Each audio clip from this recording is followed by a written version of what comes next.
শ্ৰদ্ধাৰ সাংবাদিক বন্ধুসকল, আমাৰ যিটো ব্লক কংগ্ৰেছৰ বিতৰ্ক কিছু যোৱা 17 তাৰিখৰ পৰা আৰম্ভ হৈছে।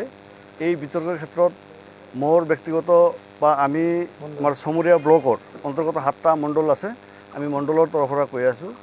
এই বিতৰ্কত আমি প্ৰথমে আগৰ পৰাই কৈ আছিলোঁ, এতিয়াও মই ক'ম, যিজন ল'ৰাক BCCৰ বৰ্তমানৰ প্ৰেছিডেণ্ট নিয়োগ কৰা হৈছিলে, সেই ল'ৰাজন এজন অনা কংগ্ৰেছী ল'ৰা আৰু তেওঁ আজি বিগত কেইবাবছৰ ধৰি কংগ্ৰেছ তথা বিধায়িকাৰ বিৰুদ্ধে শ পোষ্ট ফেচবুকৰ জৰিয়তে ছ'চিয়েল মিডিয়াৰ জৰিয়তে তেওঁ আপলোড কৰা আমাৰ হাতত প্ৰমাণ আছে। তেওঁ এজন অনা কংগ্ৰেছী ল'ৰা আৰু যি সময়ত আমাৰ ভাৰতবৰ্ষত সৰ্বভাৰতীয় হাইকমাণ্ডে ৰাহুল গান্ধীজীয়ে বাৰে বাৰে কৈ আছে বিজেপিৰ এজেণ্টক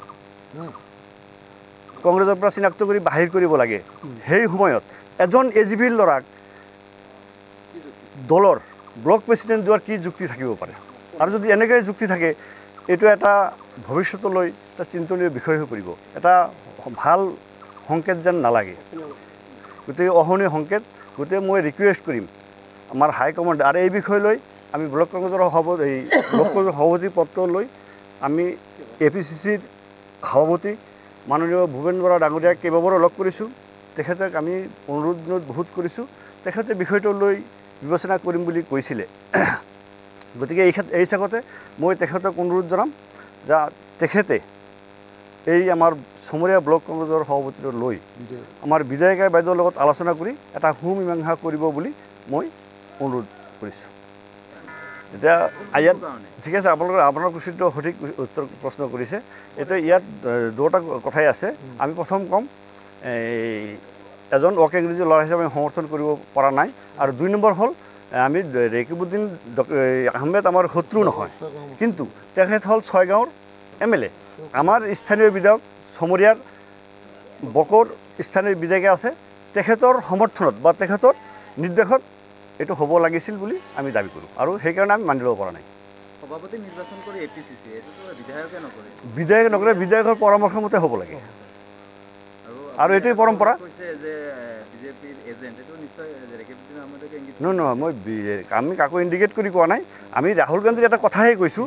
ৰাহুল গান্ধী যি সময়ত কৈছে, মই মুজাম্মিলকে ইণ্ডিকেট কৰিব বিচাৰোঁ, যি সময়ত ৰাহুল গান্ধী কৈছে আমাৰ ভিতৰত কোনোবা এজন থাকিলে তেওঁক আঁতৰাব লাগে, আৰু সেই সময়ত এজন AGPৰ ল'ৰাক আনি BCCৰ প্ৰেছিডেণ্ট দিছে, এনেকৈ ক'ব বিচাৰিছোঁ।